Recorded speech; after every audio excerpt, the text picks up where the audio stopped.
Magandang araw po, welcome po sa aking channel, Love9 TV. Patalasasan po, meron po ba kayong mga properties na napapabayaan or non-performing assets? Plan nyo ibenta, pero wala kayong oras sa pagbibenta nito. Kung ito'y pagkakatiwala nyo po sa amin, tawag lang po kayo sa aking numero, usap po tayo, gawa ko po ng video for free. Yes, libre po, wala po kayong babayaran. Tutulungan pa namin kayong mabenta ang inyong property. Kami na po bahala sa marketing, sa boosting or paid ads. Even sa tripping, hindi na po kayo mapapagod sa pag-entertain ng mga buyers. Kami na po bahala sa lahat. Tawag lang po kayo. Nandito po tayo ngayon sa Camaya Coast, dito sa Maribeles, Bataan, kung saan meron po tayong bagong video presentation.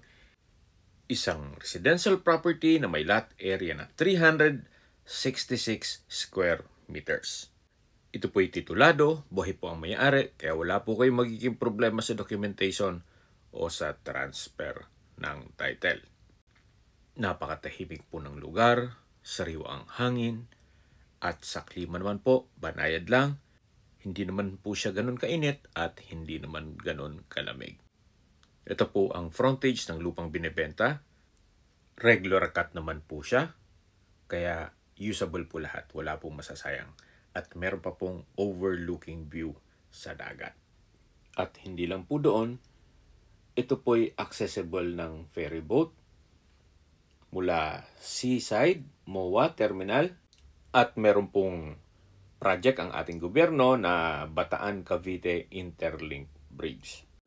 Kaya mas mapapabilis na po ang biyahe mula Cavite to Bataan. Mga 40 minutes drive once na natapos na ito. Pero sa ngayon po, ito'y accessible by land via ECTEX. Then, accessible din po ito by air. Gawa ng meron na pong ongoing construction ng Camaya Pad o airstrip. At dito po sa loob ng Camaya Coast, meron pong mga restaurants, may golf course, may hotel, water theme park, at marami pa pong iba.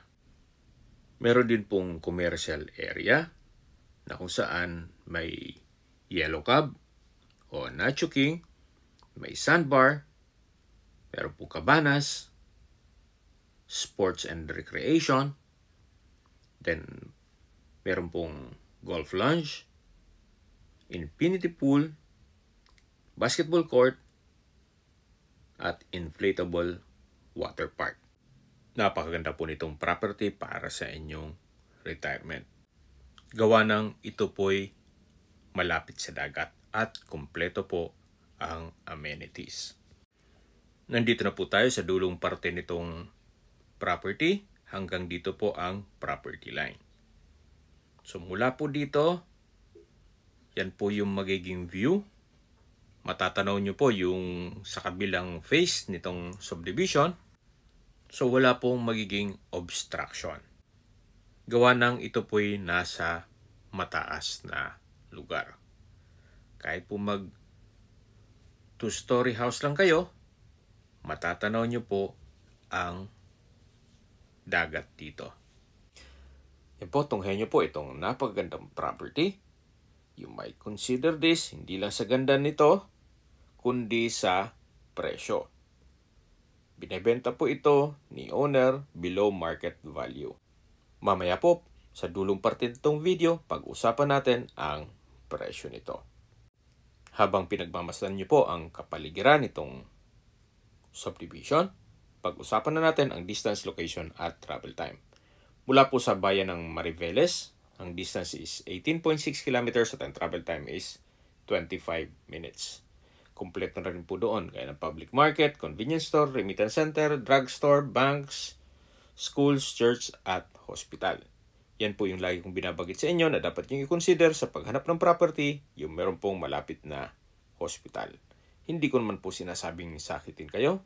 Yan naman po ay for emergency purpose lang naman.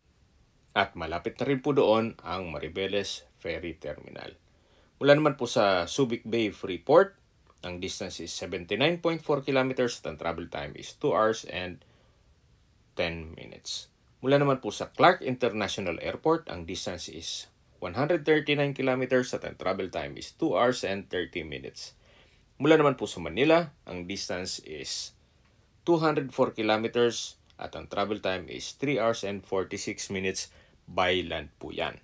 Pero once na matapos na po ang Interlink Bridge ng Cavite to Bataan, mga 40 minutes drive na lang po ang papunta dito sa Kamaya Coast. Okay, sa presyo na po tayo. Binebenta po ito ni owner sa halagang 20,000 pesos per square meter. Kaya po nang nasabi ko, ito'y below market value. Gawa ng nasa 27 or 28,000 na ang per square meter po dito. At nandito na po tayo sa may part ng hotel na kung saan sa likod ko po ay meron pong infinity pool. Napakaganda po. Ito po'y white sand. Kung ang interested buyer po ay nasa Canada, mas mapapabilis po ang inyong transaksyon gawa ng nandyan din po si owner. Pero kung dito lang din po sa Pilipinas, walang problema. Gawa ng anytime, pwede po siyang umuwi dito. Kung may mga katanungan po kayo or gusto mong magpaset ng tripping dito sa property ito, tawag lang po kayo sa aking numero. At sa mga kababayan naman natin nasa ibang bansa, meron po akong Telegram. Sa mga iPhone user naman, may iMessage. Meron din pong Imo, Skype, Viber at WhatsApp. Same number lang po, 0917-316-3399. Sa mga nagtatanong naman po ng aming Facebook, meron po aming Facebook page na Nov9TV at Facebook Reels Video. Meron din pong Telegram at TikTok.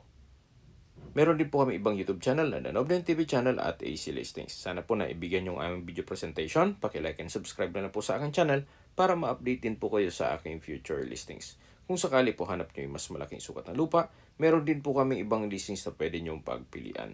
Huwag po kayong mag-atubiling tumawag sa amin, then let us know your budget para malaman namin kung anong property pwede namin alok sa inyo. Sa lahat pong viewer, subscriber at nagtiwala po sa amin, salamat po sa suporta. Ingat po kayo lagi at atong pamilya. Maraming salamat po.